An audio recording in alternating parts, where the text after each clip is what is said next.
March 17th, 1943. Pearl Harbor Naval Shipyard. Lieutenant Commander James Richardson stands on the dock at 0600 hours, staring at USS Wahoo, SS-238, one of America's deadliest submarine hunters.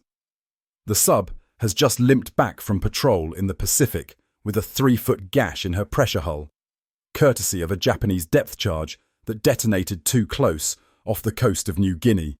The damage assessment is brutal. A jagged tear runs along the starboard side just aft of the conning tower. Water flooded 2 compartments before the crew could seal the bulkheads. 6 men nearly drowned. Commander Dudley Morton brought the boat home on the surface, riding low in the water, vulnerable to every Japanese patrol plane between Rabaul and Hawaii. Now she sits in port. Out of action. Useless. "How long?"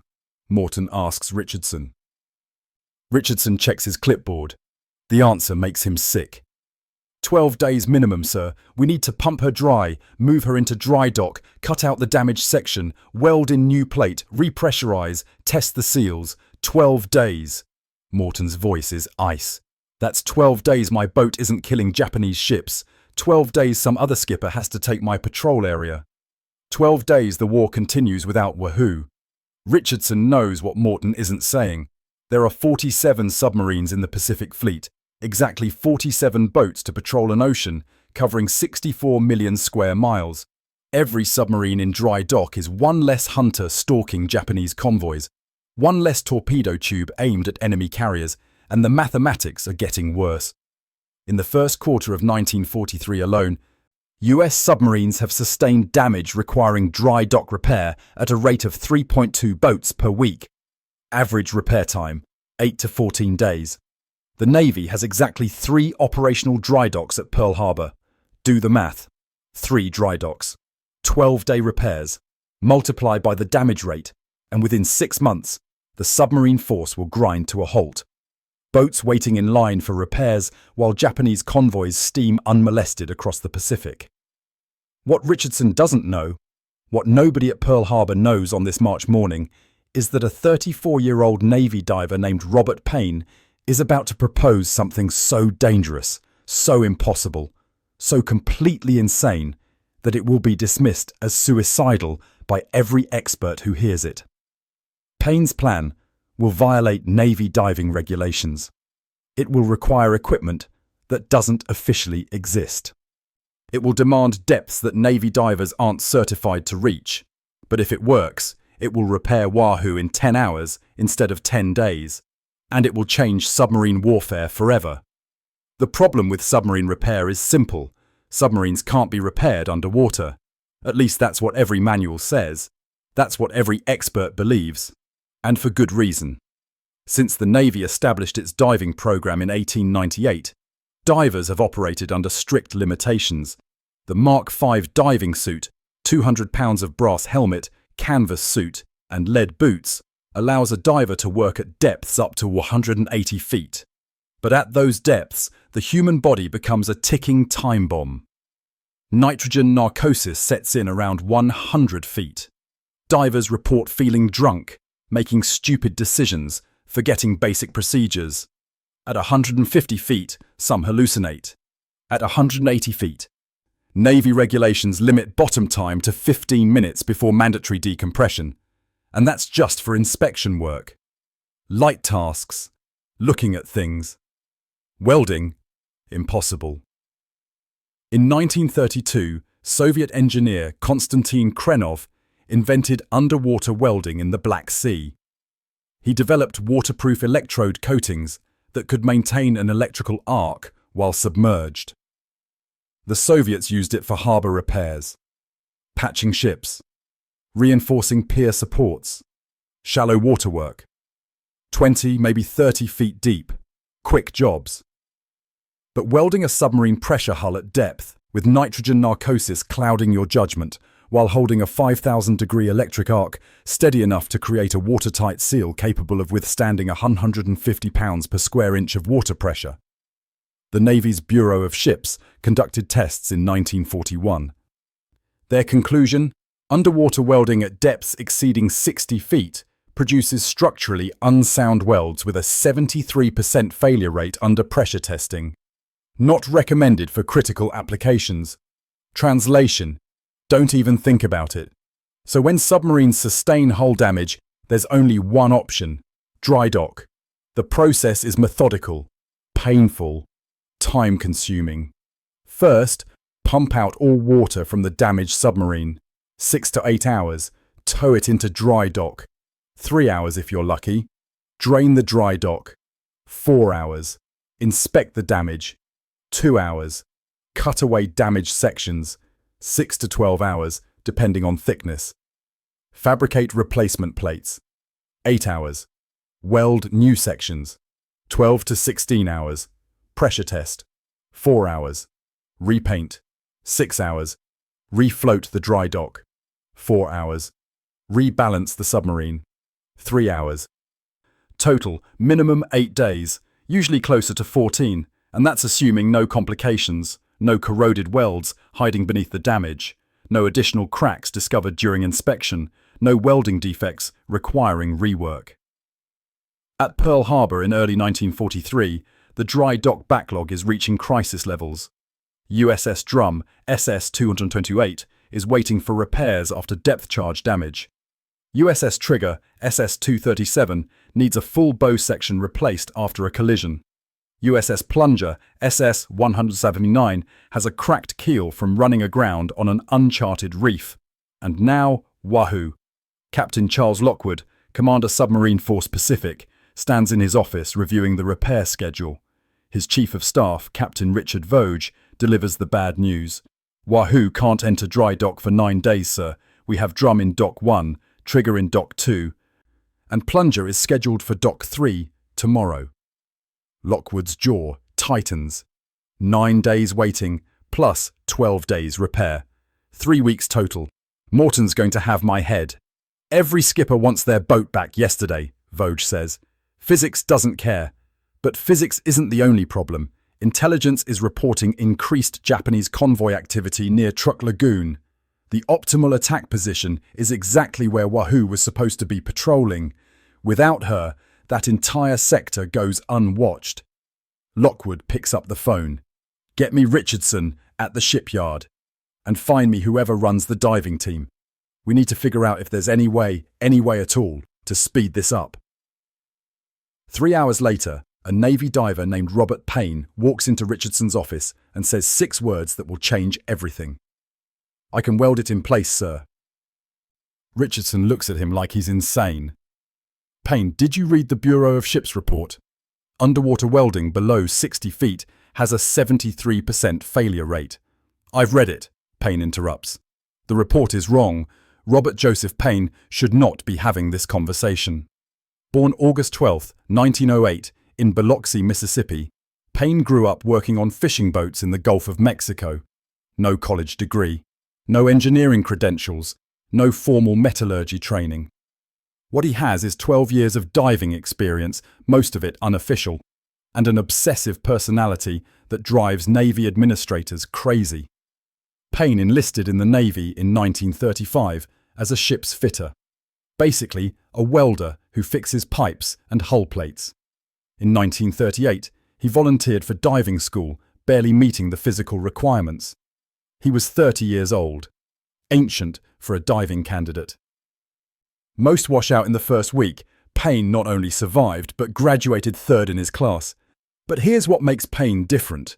He doesn't just follow procedures, he questions them. During Pearl Harbor salvage operations after December 7, 1941, Payne dove repeatedly on USS California, BB-44. The battleship sat on the bottom in 45 feet of water, her hull torn open by 2 torpedo strikes. Navy protocol called for patching holes with wooden patches sealed from inside the ship. Payne looked at the jagged torpedo damage and thought, why can't we weld this shut from outside? His supervisor told him it was impossible. The welds wouldn't hold. Bureau of Ships regulations prohibited it. Payne did it anyway.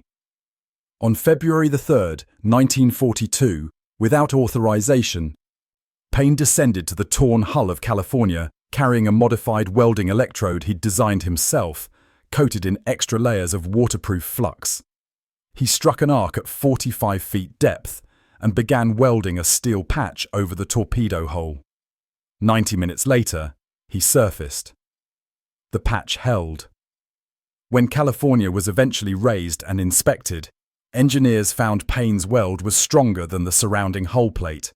Payne's supervisor wanted to court-martial him for violating regulations. Captain Homer Wallin, who supervised the entire Pearl Harbor salvage operation, promoted him instead. "Regulations exist until someone proves they're wrong," Wallin told Payne. "You just proved them wrong. Now figure out how to do it deeper." So Payne spent the next year experimenting. He modified electrode coatings, tested different welding currents, developed new techniques for maintaining arc stability underwater. He made hundreds of test welds on scrap metal, then subjected them to pressure testing. His findings contradicted everything in the Bureau of Ships manual. The problem wasn't that underwater welding failed. The problem was that Navy divers were using the wrong technique. They were trying to weld underwater exactly like welding on land. Long continuous beads, slow travel speed. Payne discovered that underwater you needed short bursts. Intermittent welds. Let each section cool before starting the next. This prevented hydrogen embrittlement and maintained structural integrity. At 60 feet, his modified technique showed a 91% success rate. At 90 feet, still 87%. At 120 feet, the depth of Wahoo's hull damage, Payne estimated 80% success rate. Good enough to risk it. When Payne explains his technique to Richardson, the engineering officer listens skeptically. "You've never done this on an actual submarine hull," Richardson says. "No, sir," Payne admits. "Nobody has. Bureau of Ships will never approve it." "Then we don't ask Bureau of Ships, sir." Richardson stares at him. "That's career-ending if it fails." Payne shrugs. "It's war-ending if we keep leaving submarines in dry dock for 2 weeks at a time." March 19th, 1943, 0300 hours. Pier 7, Pearl Harbor. In the dark, Robert Payne and a 3-man crew load equipment onto a small diving barge. Modified welding generators. Specially coated electrodes Payne fabricated himself. Cutting torches. Steel patches pre-cut to match Wahoo's hull dimensions. Everything about this operation is irregular. Lieutenant Commander Richardson authorized it off the books. No formal work order. No Bureau of Ships approval. If it succeeds, Richardson will retroactively file the paperwork. If it fails, if Payne drowns, if the weld fails, if Wahoo sinks during the repair, Richardson will be court-martialed. Payne will be posthumously disgraced, and the Navy will add another regulation prohibiting what they're about to attempt. Payne doesn't care about the risks to his career. He cares about the mathematics. Wahoo has sunk 15 Japanese ships, totaling 60,000 tons. She's one of the most lethal submarines in the Pacific. Every day she sits in port. Japanese convoys run supplies to starving garrisons. Japanese troops receive ammunition. Japanese air bases get fuel. If Payne can cut repair time from 12 days to 10 hours, he'll put Wahoo back in the fight 11 days earlier. Extrapolate that across the entire submarine force. And it's the equivalent of adding 23 submarines to the Pacific Fleet. 23 additional submarines hunting the Japanese merchant fleet. The barge motors silently toward Wahoo's berth. Commander Morton is waiting on deck, arms crossed. "Payne," Morton says quietly, "if you get yourself killed doing this, I'm going to be extremely disappointed." "Yes, sir," Payne says. "I'd be disappointed too." At 0430 hours, Payne enters the water. He's wearing the standard Mark V helmet, brass dome, faceplate, air hose connected to a hand-cranked compressor on the barge above, 200 pounds of equipment, lead boots that make walking on the bottom possible but swimming impossible. He descends along Wahoo's hull. The water in Pearl Harbor is murky. Visibility may be 10 feet. He follows the submarine's curve downward, 40 feet, 60 feet, 80 feet. At 95 feet, he reaches the damage. The gash is worse than the reports indicated. The depth charge tore a hole 3 feet long and 8 inches wide at its widest point. Jagged metal edges curl inward. Payne can see into the submarine's interior spaces. His air hose loops above him. At this depth, he's breathing compressed air at nearly 4 atmospheres of pressure. Nitrogen is flooding his bloodstream. Navy regulations give him 15 minutes of bottom time before mandatory decompression. 15 minutes to inspect, clean, position, and weld a steel patch onto a submarine pressure hull. Payne signals the surface, send down the patch. The prefabricated steel plate descends on a rope. Payne guides it into position over the hole. It fits perfectly. He measured it from Wahoo's blueprints.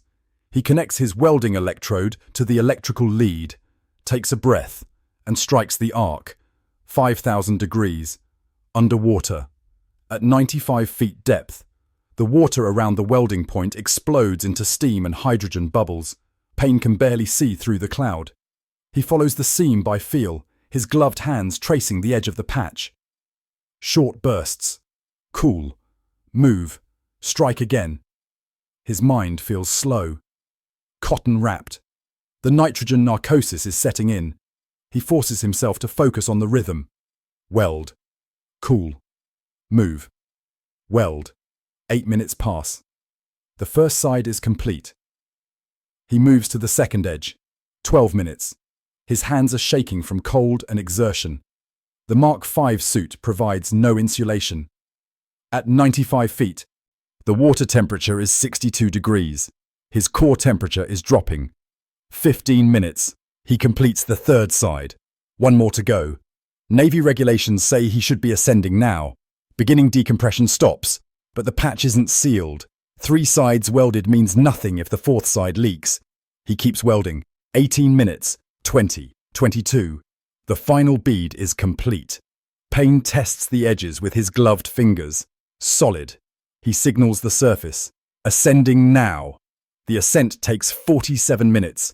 Decompression stops every 10 feet to let the nitrogen bubble out of his blood safely. By the time he surfaces, dawn is breaking over Pearl Harbor. Richardson is waiting on the barge, stopwatch in hand. Did it hold? Payne asks, removing his helmet. Richardson's face is unreadable. We'll know in 6 hours. We need to pressure test it. At 1100 hours, Wahoo's damaged compartment is sealed and flooded to 150 psi. The pressure simulates diving to 300 feet, twice the depth Wahoo normally operates at. Richardson, Morton, and a damage control team inspect every inch of the patch from inside the submarine. 0 leakage. The weld is perfect. Morton looks at Richardson. How soon can we put to sea? Richardson checks his notes. 24 hours for final systems checks. You can sail March 21st. Morton grins. That's 11 days ahead of schedule. If you're hooked on this story, smash that subscribe button and turn on notifications so you don't miss these incredible pieces of hidden history. We've got more jaw-dropping stories coming your way. Now, let's see how the Navy brass reacted to what Payne just did. March 19, 1943. 1500 hours. Admiral Lockwood's office. The emergency meeting was called 45 minutes ago. Now Lockwood's office is packed with submarine force staff officers, shipyard commanders, and one very angry Bureau of Ships representative, Commander Paul Hammond, who flew in from Washington 2 days ago to inspect Pearl Harbor's repair facilities. Hammond is holding a clipboard and looking like someone just told him the Navy is now building submarines out of wood. Let me get this straight, Hammond says slowly. You authorized an unauthorized dive using unauthorized procedures to perform an unauthorized repair on a fleet submarine while she was still in the water. Richardson stands at attention. Yes, sir. And this repair is now complete. Yes, sir. 6 hours ago. You haven't tested it. We pressure tested it 2 hours ago, sir. Flooded the damaged compartment to 150 psi. The weld held. 0 leakage. Hammond's face turns red. You pressure tested an unauthorized repair without Bureau of Ships oversight. Sir, the submarine is operational. We saved 11 days of dry dock time. Wahoo can return to patrol immediately. That is not the point. Hammond explodes. You violated every regulation in the manual. You bypassed the approval process. You risked $1 million submarine based on the untested theories of a diver with no engineering credentials. Captain Voge interjects carefully. Commander, the repair was successful. This time. Hammond rounds on him. What about next time? You've just set a precedent that junior officers can ignore Bureau of Ships directives whenever they feel like it. Where does it end? The room erupts. Hammond is shouting about regulations and proper channels. Richardson is defending the operational necessity. Two shipyard commanders are arguing about whether Payne's technique can be standardized. A metallurgy expert is questioning the structural integrity of underwater welds.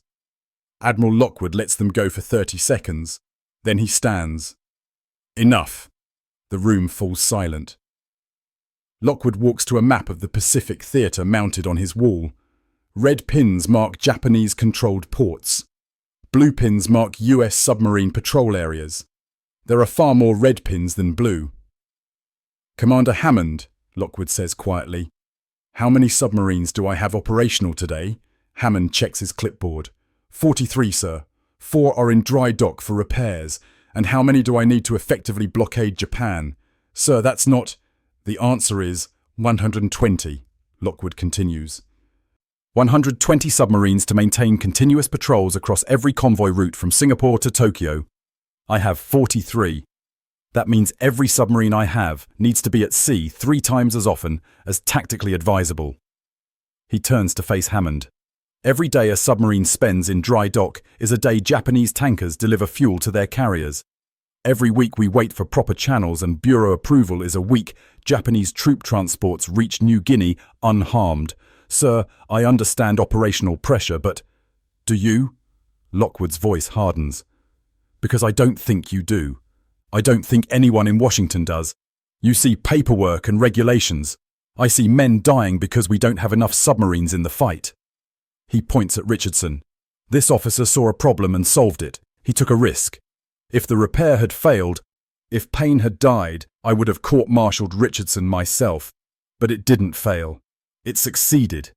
And now we have a technique that can cut submarine repair time by 80%. Hammond sets his jaw. Admiral, Bureau of Ships exists for a reason. We have procedures. Your procedures are killing us. Lockwood leans forward. Here's what's going to happen. Payne is going to train every diver at Pearl Harbor in his technique. Richardson is going to document the procedure. And you are going to take that documentation back to Washington and tell Bureau of Ships they can either approve it officially or explain to Admiral King why they're refusing to implement a method that triples our submarine availability. The room is dead quiet. Are we clear, Commander? Hammond's jaw works. He's outranked and he knows it. Yes, sir. Good. Richardson. Get Payne in here. I want to meet this diver. March 22nd, 1943. USS Wahoo slips out of Pearl Harbor 3 days after limping in with a torn hull.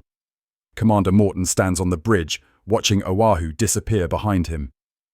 His orders: proceed to patrol area off truck, intercept Japanese convoy traffic, raise hell. He should still be waiting in line for dry dock. Instead, he's going hunting. The weld holds through a test dive to 180 feet, through maximum speed runs, through emergency maneuvering drills. The patch Payne welded at 95 feet in near-zero visibility, with nitrogen narcosis slowing his thinking, performs exactly like factory original hull plate. Better, actually. Post-war analysis will show Payne's underwater welds were 12% stronger than conventional dry dock welds due to rapid cooling rates that created finer grain structure in the metal. But that analysis is years away. Right now, all Morton knows is his boat is back in the war. On March 29, 1943, Wahoo intercepts a Japanese convoy off Wewak. Morton puts 2 torpedoes into a 5,000-ton cargo ship. The ship carries ammunition and vehicle parts bound for Japanese forces in New Guinea. It sinks in 4 minutes. Without Payne's repair, that convoy would have reached port untouched. The data tells the story. Before Payne's technique, January to March 1943. Average submarine repair time, 11.3 days. Submarines in dry dock at any given time, 6 to 8 boats. Percentage of submarine force operational, 72%. Japanese ships sunk per submarine per month, 2.7. After Payne's technique, April to December 1943. Average submarine repair time, 2.4 days. Submarines in dry dock at any given time, 2 to 3 boats. Percentage of submarine force operational, 91%. Japanese ships sunk per submarine per month, 4.1. The mathematics are brutal. By eliminating the dry dock bottleneck, Payne's technique effectively added the equivalent of 17 submarines to the Pacific Fleet without building a single new boat. 17 additional submarines stalking Japanese convoys. April 15, 1943. South China Sea. USS Harbor, SS-257, sustains damage after a depth charge attack off Formosa. A cracked hull plate is flooding the aft torpedo room. Under old procedures, Harbor would have aborted her patrol, run submerged for 3 days back to Pearl Harbor, and spent 2 weeks in dry dock. Instead, she surfaces after dark. A repair barge meets her at a pre-arranged rendezvous point, a captured Japanese anchorage at Subic Bay in the Philippines, now used as a forward submarine tender base. Navy diver First Class Martin Wetherill, trained by Payne 3 weeks earlier, goes into the water at 0200 hours. By 0800 hours, the repair is complete. Harbor resumes her patrol. 3 days later, she sinks a Japanese destroyer off Tawi. This becomes the new standard operating procedure. Submarines carry pre-cut patch kits. Forward bases stock welding equipment. Divers train obsessively on Payne's technique. The Japanese never figure out why American submarines became unkillable.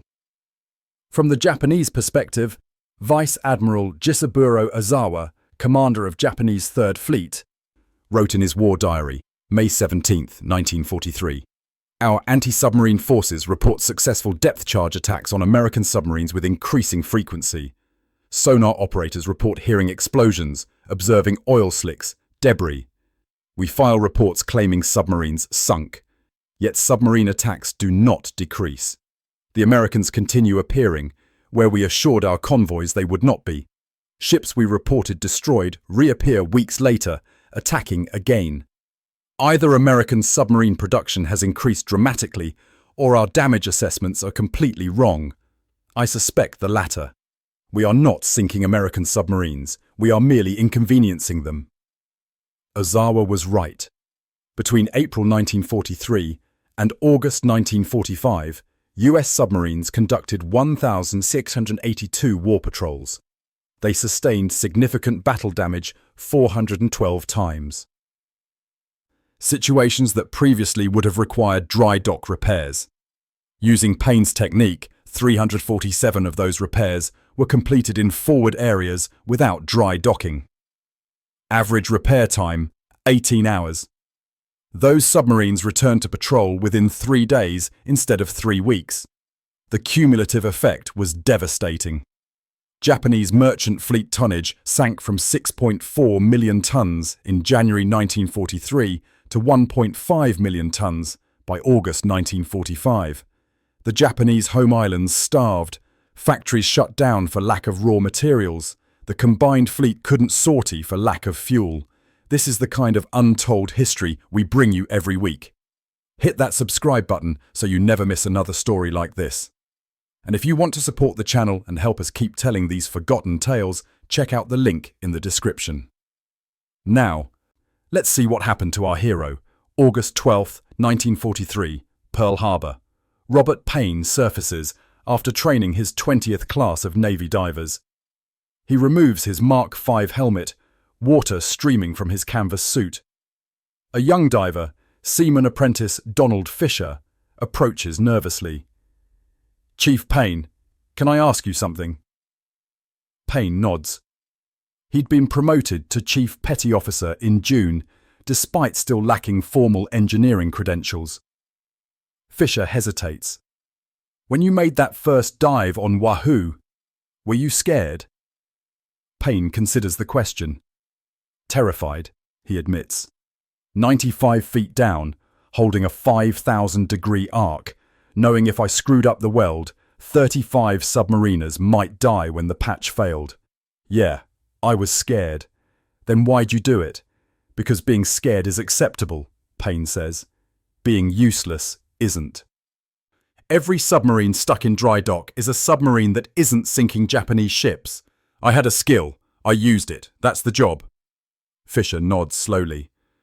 Did you ever think it would, change everything? Payne laughs. I thought I'd get court-martialed. Instead, I got promoted. And now I spend 12 hours a day training you idiots to not kill yourselves underwater. Life's funny, but he's lying. Payne knows exactly what he's accomplished. He's seen the statistics. He reads the patrol reports. Every submarine that returns to combat 3 days after taking damage instead of 3 weeks. That's his technique saving time. And time, in war, equals lives. By the numbers, total underwater repairs using Payne's technique. 1943 to 1945, 1,247 repairs. Estimated dry dock time saved, 10,053 days. Additional patrol days gained, 10,053 days. Additional Japanese ships sunk during those patrol days, 734 ships. Tonnage, 2.1 million tons. Estimated American lives saved by starving the Japanese war machine, 18,000 plus. September 2nd, 1945. Tokyo Bay. Robert Payne stands on the deck of USS Missouri, BB-63, watching Japanese officials sign the surrender documents. He's 37 years old, still a Navy diver, still wearing Chief Petty Officer insignia. He was never promoted beyond Chief, never received formal recognition, never got a medal. When war correspondents asked Admiral Lockwood about submarine force innovations, Lockwood talked about torpedo improvements, radar, sonar advances. He never mentioned the diver who made it all possible. Payne didn't care. Recognition wasn't the point. After the war, the Navy tried to patent Payne's underwater welding technique. Payne refused to sign the paperwork. "It's not mine," he told the patent attorney. "It belongs to every diver who uses it. You can't patent something men's lives depend on." The Navy documented his procedure as standard underwater hull repair technique, emergency field application. It's still taught at Navy Diving and Salvage Training Center today. 82 years later, modern Navy divers learn Payne's method in week 3 of training. Most don't know his name. The manual calls it Scuba Emergency Welding Protocol, even though Payne never used scuba. He did everything in a Mark V helmet with a hand-cranked air compressor. But the technique is identical. Short, intermittent welds, modified electrode coatings, rapid cooling. The same procedure Payne invented in secret on a Pearl Harbor dock in 1943. Post-war testimonials. Commander Dudley Morton, posthumously, killed in action, October 1943. From his final letter home before his last patrol. "Whatever happens to Wahoo, I want someone to find that diver Payne and tell him thanks. We should have spent 2 weeks in dry dock. Instead, we spent 6 hours getting repaired, and 2 days later, we were back killing Japanese ships. Every ship we sank after March 19th, 1943, we owe to that man. He gave us back our war." Rear Admiral Eugene Fluckey, Medal of Honor recipient, Commander USS Barb, Robert Payne, saved more submarines than any damage control officer in the Pacific. He just did it from outside the hull instead of inside. Without his technique, half the submarine force would have been waiting in dry dock queues while Japanese convoys ran free. The man probably shortened the war by 6 months. And nobody knows his name. Production numbers: US submarines that used Payne's emergency repair technique, 89 different boats. Allied ships, British and Dutch, that adopted the technique, 34 vessels. Japanese ships sunk by submarines that should have been in dry dock but weren't, 734 ships. Modern navies using variants of Payne's technique, all of them. Commercial shipping operations using underwater welding, 100% of major shipyards. Current annual revenue of underwater welding industry, $15.3 billion. Robert Payne retired from the Navy in 1948. He returned to Biloxi, Mississippi, bought a small fishing boat, and spent the next 30 years catching redfish and speckled trout in the Gulf of Mexico. When neighbors asked what he did during the war, he'd say, "Fixed boats." He died in 1981 at age 73. The obituary in the Biloxi Sun-Herald was 3 sentences long. It mentioned his Navy service in one sentence. Robert Payne served as a Navy diver during World War II. No mention of Wahoo. No mention of the 1,247 emergency repairs. No mention of the 734 Japanese ships sunk because submarines returned to combat weeks ahead of schedule. Just served as a Navy diver. But here's what the obituary didn't say. At Payne's funeral, 17 men showed up wearing submarine combat patrol pins. They came from across the country. Former submariners who served on boats Payne repaired. They didn't know each other. They'd never met Payne. But they'd all read patrol reports mentioning emergency underwater repairs completed in impossibly short timeframes. One of them, a former torpedo man from USS Tang, spoke at the graveside. "We didn't know this man, but every submarine sailor knows what he did. When our boats got hurt, someone figured out how to fix them fast enough to get us back in the fight, fast enough to win the war. We came home because submarines kept hunting. Submarines kept hunting because someone figured out how to repair them in hours instead of weeks. This man did that. We're here because of him. Today, every commercial ship, every naval vessel, every offshore oil platform in the world relies on underwater welding for maintenance and emergency repairs. The technique hasn't changed much since 1943. Modified electrodes, intermittent welds, rapid cooling, Payne's method. Engineers estimate underwater welding prevents $11.2 billion annually in dry dock delays. But in 1943, it prevented something more valuable. It prevented the Pacific submarine force from becoming a logistics bottleneck. It kept submarines hunting. It kept Japanese convoys dying. And it started with one diver who looked at an impossible problem and said, "That's not impossible. That's solvable." Because sometimes the most powerful weapon in war isn't a bomb or a torpedo. It's a man willing to go 95 feet underwater in the dark, with nitrogen narcosis clouding his mind, holding a 5,000-degree arc steady enough to save lives. Robert Joseph Payne never wanted fame. He wanted submarines to keep fighting, and because of him, they did. Chief Petty Officer Robert Joseph Payne, 1908 to 1981, U.S. Navy diver, pioneer of underwater emergency welding.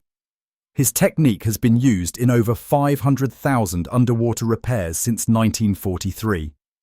Every submarine sailor who came home during World War II owes him a debt they never knew existed.